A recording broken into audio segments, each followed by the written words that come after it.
em construção. Cada palestra foi como se fosse uma pérola sendo juntada, uma a uma, que nem aquele slide que a doutora Luciana mostrou, que eram as abelhinhas se dando a mão.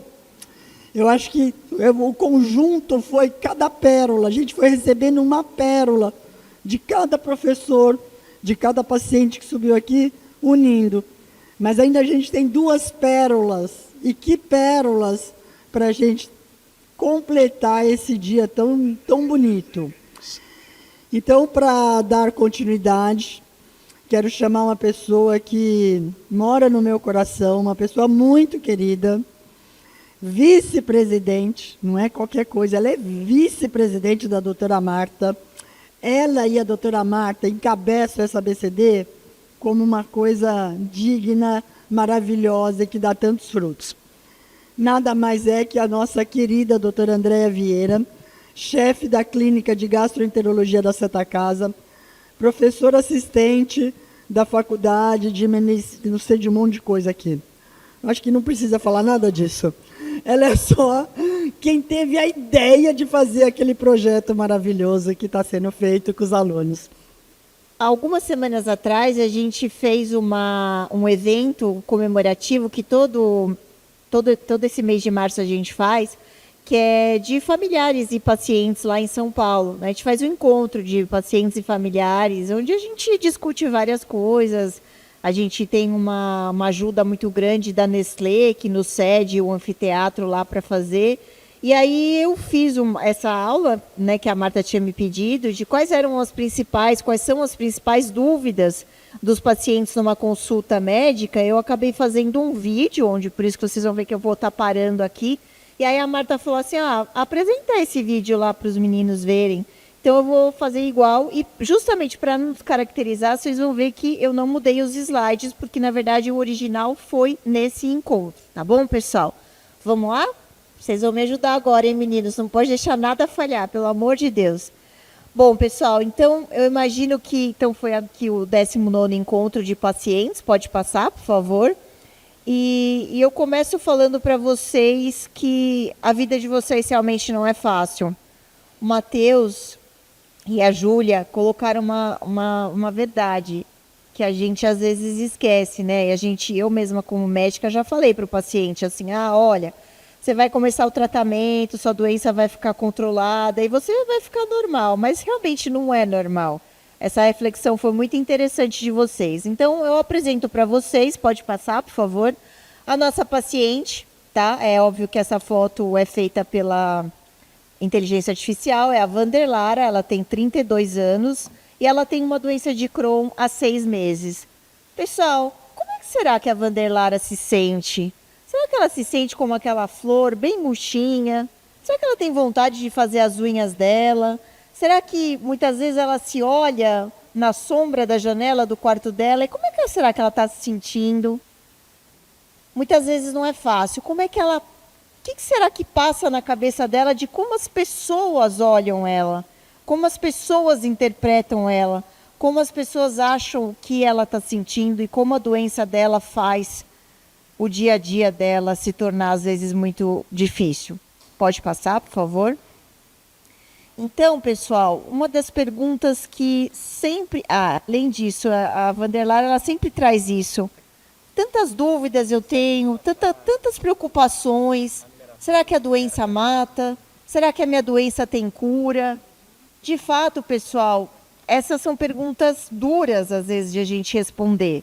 Porque a gente sabe que, às vezes, as doenças são leves, às vezes são moderadas, às vezes são graves. E, obviamente, como qualquer doença grave, às vezes existe um risco aí de mortalidade envolvido na gravidade da doença. Mas uma coisa que eu sempre falo para os pacientes, pelo menos é uma jornada que acompanha agora eu como médica já há 27 anos, que essa doença, quando ela é bem tratada e quando o paciente aceita a doença, faz o tratamento direitinho, ela não vai matar vocês. Não vai, né? A questão de matar ela é algo tão subjetivo, né? A gente pode sair aqui na rua agora e ser atropelado e morrer. Então, assim, isso é muito, vamos dizer, amplo. Mas, de uma maneira geral, a doença bem controlada, bem acompanhada, bem monitorizada, ela não vai matar vocês. E, de fato, não tem cura. Mas uma coisa é verdade, a gente melhorou muito com as novas medicações, muito. Pessoal, eu tenho pacientes lá no hospital público onde eu trabalho, que são pacientes nossos já da instituição há muitos anos. E eles falam, doutora, eu ganhei na loteria, porque eu vim aqui, eu ficava internada meses nesse hospital. E a senhora ainda era novinha, eles falam assim, a senhora passava lá no quarto e falava assim, e aí, Josélia, tá melhor? Diminuiu a diarreia? Tá um pouco mais controlada a dor?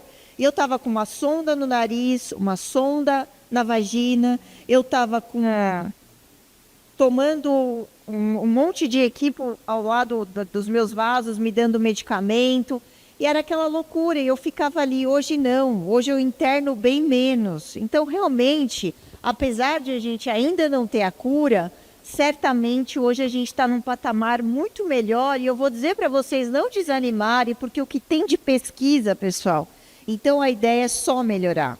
Pode passar, por favor? Outra pergunta que é muito frequente, que acho que foi uma das primeiras perguntas que a Vanderlara me fez, ela falou assim, doutora, eu quis dizer que as imagens elas são feitas pela inteligência artificial, mas todas essas perguntas que eu estou fazendo para vocês, realmente a Vanderlara me fez, tá? A Vanderlara existe mesmo, ela não é uma IA. E aí ela me perguntou assim, doutora, até porque amanhã é o Dia das Mães, então essa pergunta também é tão importante. Ela falou assim, doutora Andréia, um dia eu vou poder ser mãe? Eu tenho tanto medo de ter um filho e passar minha doença para esse filho, mas o meu sonho sempre foi ser mãe. Como é que eu vou lidar com isso? Eu posso engravidar? Podem engravidar, Vanderlara pode engravidar, é lógico que pode engravidar. E aí, será que meu filho vai ter doença de Crohn? Será que meu filho vai ter essa doença que já me deixou tão triste em vários momentos da minha vida? E eu falo para ela assim, não dá para a gente saber se o seu filho vai ter ou não. É totalmente diferente se você fosse portador de uma síndrome de Down. Aí é óbvio que seu filho iria ter Down também. Mas no caso da doença inflamatória, é mais ou menos como a sua mãe, que de repente pode ter uma hipertensão alta, pode ter uma hipertensão arterial, pode ter um diabetes, e não necessariamente você vai ter. Então, pessoal, esse medo que às vezes eu vejo as mulheres de engravidar, de ter um filho com alguma doença, ou de tomar o remédio matar a criança, ou de o remédio fazer com que a criança possa nascer com alguma anomalia, isso não existe.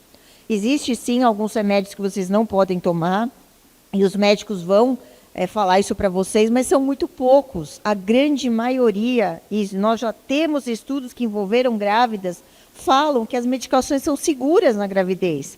Isso é outra coisa importante, porque às vezes o paciente fica tão apavorado quando ele engravida, e o próprio ginecologista às vezes não tem noção da doença inflamatória, e fala assim, não, pelo amor de Deus, para esse remédio agora. O quê? Está grávida? Não, para. Não vai mais fazer infusão, não toma mais mesalazina. Isso está errado, porque não é um raciocínio correto. A literatura, as pesquisas, várias mostram para a gente que as medicações são seguras, salvo o metrotrexato, que de fato não pode se usar nem querendo engravidar. Pensou em engravidar, já tem que tirar o metrotrexato, porque realmente é uma droga teratogênica, e as pequenas moléculas, porque a gente também não tem muitos estudos, e os estudos feitos na reumatologia, como aumentou um pouco o risco de trombose, e a gravidez por si só já é um momento que pode aumentar a chance de trombose, realmente essas drogas não são indicadas. Mas as outras medicações, corticoide, mesalazina, infliximab, vedolizumab, ustekinumab, todas as outras medicações elas são liberadas na gravidez. Pode passar, por favor? Então, isso não é um medo que vocês precisam ter, a questão da gravidez. Mas muitas vezes a Vanderlara chegava no consultório bastante angustiada e falava, doutora, por que eu? Por que eu tenho que ter essa doença? Por que não pode ser outra pessoa? Porque justamente a vida escolheu a mim para ter isso. Pessoal, esse é o pior caminho que vocês podem escolher. Negar a doença, quererem lutar contra a doença. É aquilo que, mais uma vez, o Matheus falou. Eu não posso achar que o meu intestino é meu inimigo. Ao contrário, eu tenho que me fortalecer para ajudar meu intestino, para ele se tornar o meu amigo. Então, não adianta negar a doença, não adianta ficar revoltado com a doença. Isso não é legal. Pode passar, por favor. E aí, eu queria mostrar para vocês que esse ano... Pode passar? Acho que pode passar mais um. Perfeito. Esse ano foi muito bacana o ECO. O ECO é o maior congresso que se tem de doença inflamatória no mundo. É o congresso europeu. Pra vocês terem uma ideia, os maiores guidelines, os maiores consensos que falam de tratamento, de diagnóstico, de acompanhamento de pacientes com doença inflamatória, vem desse grupo, que é o European Crohn's Colitis Organization. É o grupo da Europa, né, muito famoso. E aí teve esse congresso agora, no começo do ano, em fevereiro, lá na Suécia. E todo ano eles elegem um tema para ser o tema do congresso. Esse ano foi o tratamento holístico da doença inflamatória. E na primeira sessão da plenária, onde foi feita a abertura do congresso, chamou-se essa moça.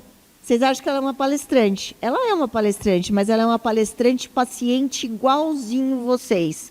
É uma paciente que mora em Dublin e que já teve uma vida muito difícil, e ela foi chamada, que nem a Marta fez aqui, de ter chamado o Matheus junto com a Júlia para estar aqui, para a Júlia fazendo a entrevista.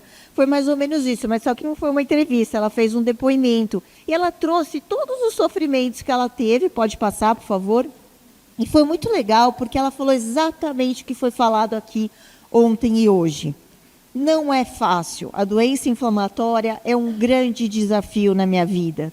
Eu tenho que lidar com os meus medos de medicação, controlar a minha agenda para não esquecer as visitas do médico, saber quais são os efeitos colaterais da medicação, saber como que eu vou me relacionar com as pessoas, saber qual que vai ser o julgamento das pessoas em relação à minha doença, que nem a Júlia falou. Será que o fato de hoje eu querer ficar o dia inteiro na cama, será que as pessoas vão achar que eu sou preguiçoso? Como é que eu vou... Quais são as dificuldades que eu vou ter de planejar a minha vida? Será que no final do ano eu vou poder fazer uma viagem com a minha família? Ou será que eu vou poder comemorar meu aniversário de 50 anos em paz? Ou eu vou estar com a doença em atividade? Então, como é que eu vou... Será que eu vou entrar no mercado de trabalho e vou ser quem eu realmente gostaria de ser na vida, do ponto de vista profissional, e vou conseguir deslanchar, as pessoas vão me aceitar, eu vou conseguir um emprego, e dentro daquele emprego eu vou conseguir fazer o meu melhor? E ela questionou tudo isso, foi muito bacana, e ela também apresentou, pode passar, por favor? Por isso que eu quero, e todos nós aqui estamos falando de vocês preencherem a pesquisa. Ela mesma apresentou uma pesquisa que ela tinha participado, mostrando o impacto da doença do ponto de vista de trabalho. Olha quantos dias ficaram sem trabalhar, como que tiveram que ajustar a vida deles em relação à doença, no que diz respeito a chegar para o patrão e falar, olha, eu não posso trabalhar nessa sessão, eu preciso estar numa sessão onde eu tenho um banheiro próximo.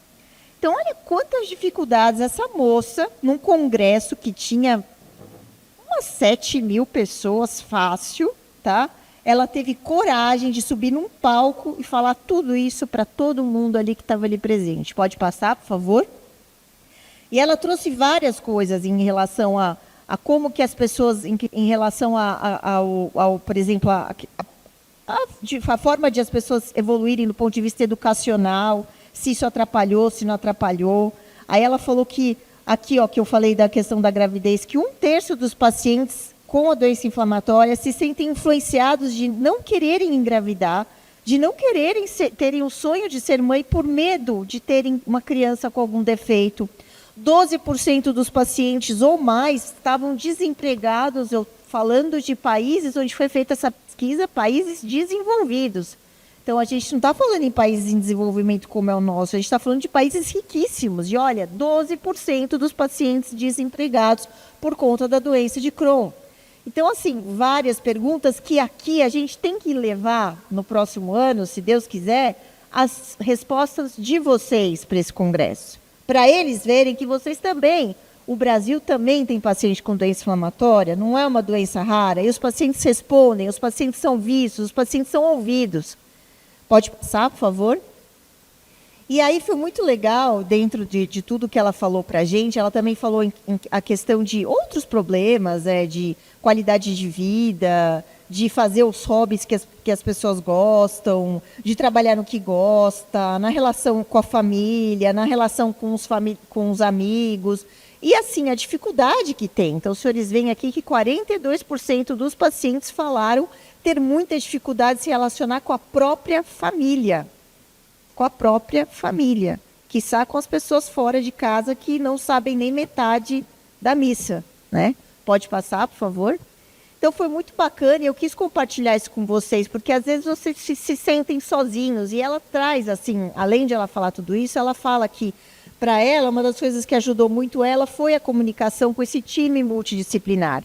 Se conhecer também, porque perguntaram para ela uma hora, falaram assim, vem cá, mas você tem alguma dica de que a gente pode dar de dica para os pacientes? Ela falou, se conhecer, se educar, fazer isso que vocês estão fazendo aqui, participarem desses eventos quando estiverem nas cidades de vocês, venham, estimulem outros pacientes que vocês conheçam ter a doença para vir também, porque é importante saber, ter conhecimento.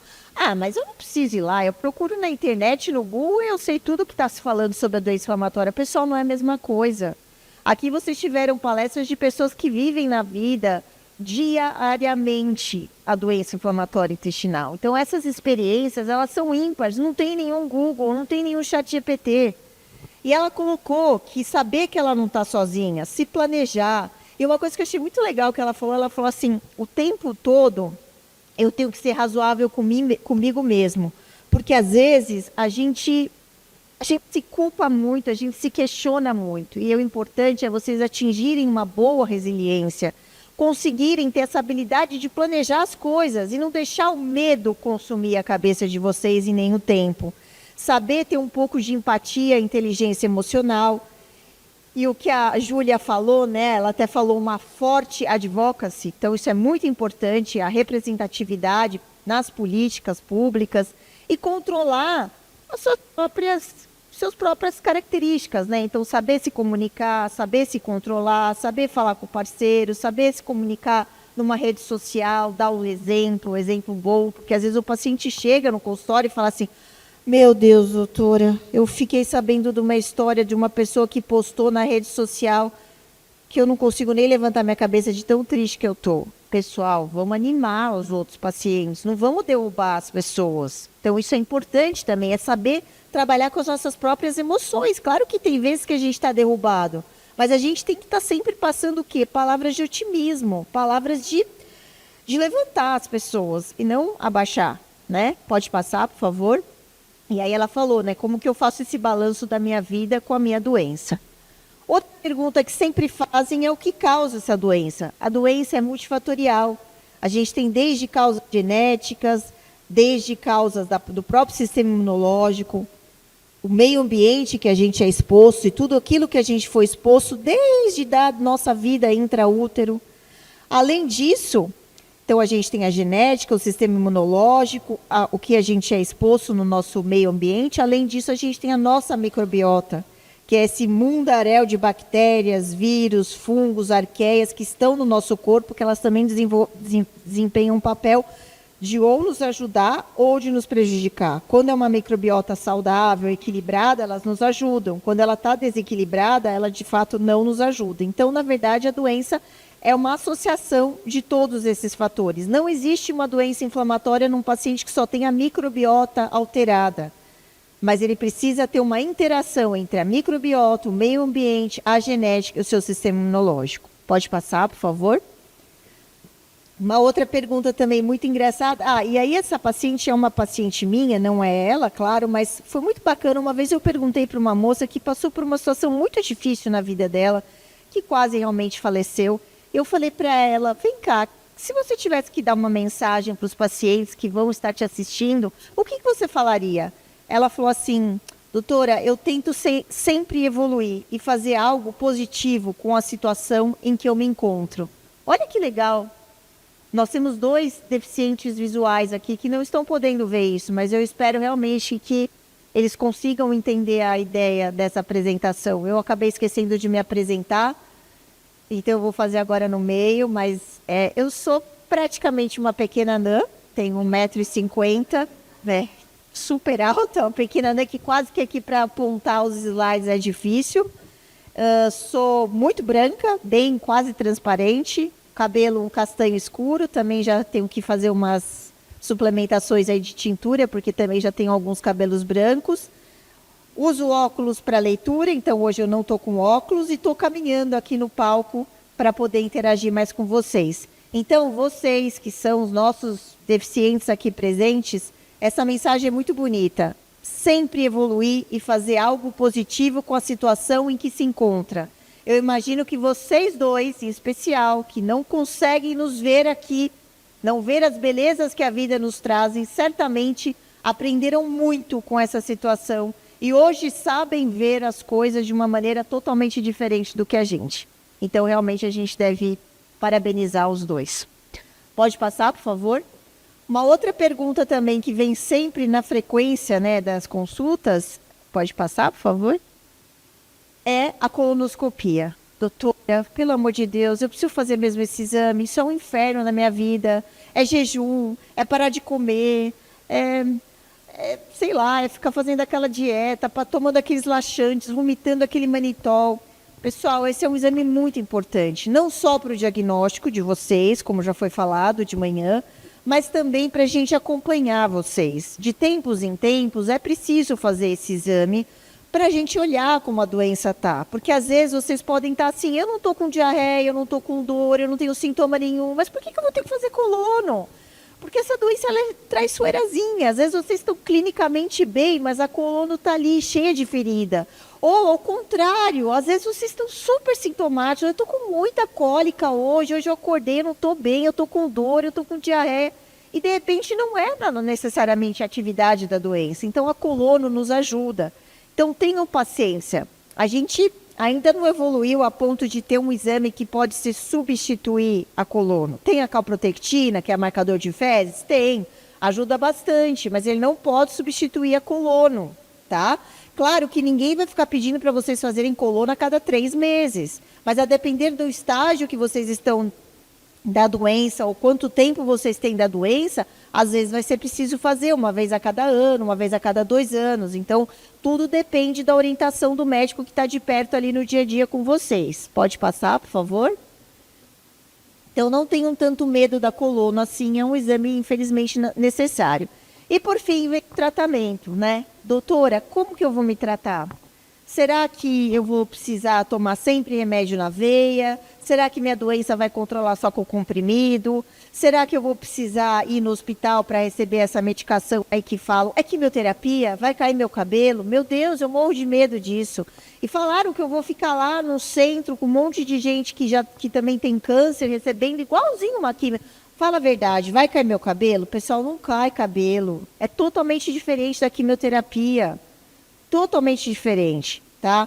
E vai ter o tratamento certo para cada um de vocês. Podem ter certeza disso. A gente está vendo muitos estudos, uma quantidade enorme de drogas que ainda estão em fase de aprovação, né? Em estudos em animais, ou mesmo em estudos em seres humanos, para serem aprovadas. Então, o mundo estuda a doença inflamatória. Então, não se sintam desamparados. Mas, doutora, sabe uma coisa que me preocupa muito? Pode passar, por favor? Por mais que você fale que tenha muito remédio, é tanto remédio, olha só, cada um atua numa fase do meu sistema imunológico, uns impedem que os leucócitos que estão no vaso sanguíneo entrem nessa área inflamada, outros bloqueiam um negócio chamado fator tumoral, alfa tumoral, então é tumor, não tem nada a ver com tumor. Outros bloqueiam umas coisas ali que vocês falam, interleucina, são tanto nomes difíceis, mas olha, pessoal, tudo isso que está aqui em vermelho são drogas que estão em vias de publicação, de serem publicadas para uso para vocês. Olha a quantidade, olha como hoje se sabe tanto sobre o sistema imunológico de vocês. Isso, de verdade, é uma coisa que eu fico muito feliz, assim, que até me motivou e me motiva todo dia a estudar a doença inflamatória, ver como as pessoas estão entendendo sobre os mecanismos imunológicos que as doenças de vocês têm. Pode passar, por favor? Mas aí vem aquele medo, né? Então, aqui, ó, só para vocês entenderem a quantidade de drogas novas que nós temos. Olha isso, pessoal, é muita droga, é muita coisa, é muita luz no fim do túnel, muita luz. Pode passar? Mas aí, obviamente, com tudo isso, sempre tem a questão Até quando eu vou tomar esse remédio? É a minha vida toda? Algum momento da minha vida eu vou poder parar?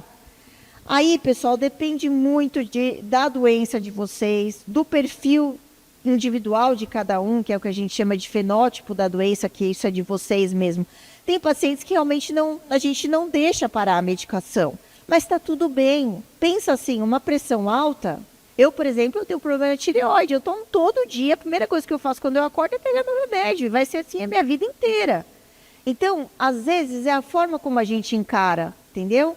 Tomar remédio toda hora ou para a vida toda pode ser relativo, né? Às vezes vocês vão optar, por exemplo, para fazer um tratamento cirúrgico, e daí talvez naquele momento não seja necessário uma medicação, mas é caso a caso.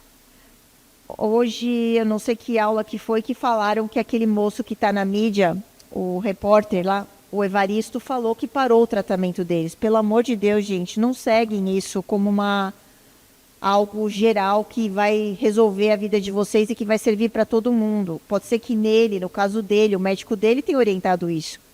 Mas isso é individual. Isso não pode seguir o que a maioria fala, o que um fala, o que o vizinho fala, o que o pai do amigo do seu primo falou.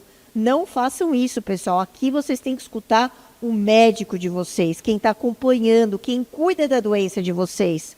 Isso é muito importante. Não parem a medicação sem orientação médica. Pode passar, por favor? Os efeitos colaterais sempre trazem medo aos pacientes, sempre trazem medo. E eu vou dizer para vocês que eles existem, mas drogas que vocês às vezes acabam se viciando, como é o corticoide, que às vezes a gente tem tanta dificuldade de falar, para esse corticoide, para, por favor, de tomar essa medicação, traz efeito colateral pior. É catarata, é obesidade, é pressão alta, é osteoporose, é tanta coisa. Então, às vezes, a gente fica com muito medo, sabe por quê? Porque a gente não sabe, porque a gente não tem conhecimento. O escuro traz sempre medo. Para tirar esse medo, é estudando, é participando desses eventos, é discutindo com as associações. As meninas ali estão sempre ajudando vocês, a Júlia e a Lê. A gente da BCD está sempre, toda semana responde pergunta, dúvida, vamos perguntar, vamos tirar dúvida. Não fiquem com medo na cabeça e não fiquem colocando informações sem terem certeza se aquela informação realmente é verdadeira. Porque, graças a Deus, as medicações têm efeitos colaterais, têm qualquer coisa. Se eu tomar um Buscopan aqui, pode ser que eu tenha efeito colateral, pode ser que eu tenha alergia à medicação que está no Buscopan, e aí é um efeito colateral de uma medicação simples. Então, efeito colateral tem, mas eu preciso ler aquela bula palavra por palavra, linha por linha, e ficar olhando e pesquisando e olhando de novo aquela bula e ler. Não, pessoal, hoje a gente não tem que ler bula. A bula é algo muito complexo. Quando a gente tem uma bula ali, tudo o que aconteceu naquele estudo que foi feito para validar aquele remédio está na bula. Não quer dizer que vai acontecer com você. Então, confiem, estudem, se aperfeiçoem os vossos conhecimentos, que sem dúvida nenhuma isso vai trazer bastante confiança para vocês. Pode passar? E por fim, eu queria trazer mais uma vez a nossa paciente, que ela colocou também algumas ideias aqui do que vocês podem fazer. Uma coisa que me chamou mais atenção, ela falou assim, pessoal, economizem energia. Às vezes, a gente acorda naquele dia e vê o nosso companheiro, a nossa companheira, o nosso filho, a nossa filha, e a gente quer fazer a vida nossa ser igual a deles. E às vezes não é. E a gente vai, luta para seguir o mesmo caminho deles. Vamos poupar energia. Tem horas que não dá. Não vamos ser tão crítico com a gente mesmo. Tem horas que a gente vai ser menos produtivo e está tudo bem. Às vezes é melhor a gente conseguir viver uma vida razoavelmente tranquila do que a gente sempre querer ser o melhor e querer ser o perfeito em tudo. Então vamos diminuir a cobrança, vamos se autoajustar, vamos ter consciência de que a gente vai ter dias bons e dias não tão bons, mas os dias bons também vão vir. Então com isso a gente vai conseguindo viver de uma maneira mais tranquila. E ela também colocou que às vezes aquele esforço que a gente faz, que para a gente é um esforço invisível, porque nem às vezes o meu próprio marido, meu próprio namorado, minha própria namorada conseguem ver aquele esforço que eu estou fazendo. Mas ela coloca que o esforço invisível, ainda assim, é um esforço. Então, tá tudo certo, pessoal. Não precisamos mostrar o nosso esforço, não é os outros que precisam mostrar para a gente o tempo todo. A gente não precisa mostrar o nosso esforço para os outros o tempo todo. Isso tem que partir da gente mesmo. Então, eu achei muito legal e por isso que eu quis trazer para vocês. Pode passar, por favor, eu estou com o tempo esgotado, mas já estou terminando. E aí ela coloca, e aí falaram, e aí, dá alguma dica do que você faz para conseguir se manter assim com a doença? E como o tema do congresso era esse tratamento holístico e tinha como se fosse uma casa, que você vai construir uma casa, então tem ali os materiais de construção, os EPIs, né, que é os equipamentos de proteção. Ela falou, o que eu faço? Eu coloco meu chapéu bem duro, para se cair alguma coisa na minha cabeça não me machucar, eu pego meus equipamentos de proteção e sigo a vida. Se a coisa me abalar, eu vou estar pelo menos protegida para não cair, para não desmoronar. Então essa é a ideia. Pode passar, por favor? E por fim, eu queria trazer a foto dessa imagem, que é uma imagem que eu vejo todo dia indo para o meu trabalho. É uma imagem de um grafite, de um grafite. Eu particularmente gosto muito de grafite, e que às vezes, ao ir para o meu trabalho e encontrar essa imagem, eu sempre faço uma reflexão, né? Uma moça, os senhores veem que é uma moradora de rua, é uma moça bem simples, que não tem condições, mas ela tem um sonho na vida dela. Então, ela vai saindo, ela carrega o mundo nas costas dela. E como é que ela faz isso? Ela vai passando por todos os lugares onde ela vê latinha, sujeira, bicho morto, ela vai colocando nesse saco dela aqui para tentar limpar a cidade onde ela vive, para deixar o mundo melhor, para deixar o mundo mais sustentável para as outras pessoas que vão vir atrás dela. E essa é a ideia que eu queria dizer para vocês. Não carreguem o mundo nas costas, mas se fizerem assim, se acharem que é a função na vida de vocês fazerem isso, nessa vida que a gente vive, vocês fazerem isso, lembrem sempre que nós estamos aqui para ajudar vocês. E a ideia é essa. Sempre na vida da gente as coisas não são ao acaso. E vai ter sempre uma pessoa, como a Marta contou, como é que será que do nada ela conheceu tanto a Júlia quanto a Lê, né? Esperando ali um transporte chegar para pegar ela, ela se deparou com conhecendo ela.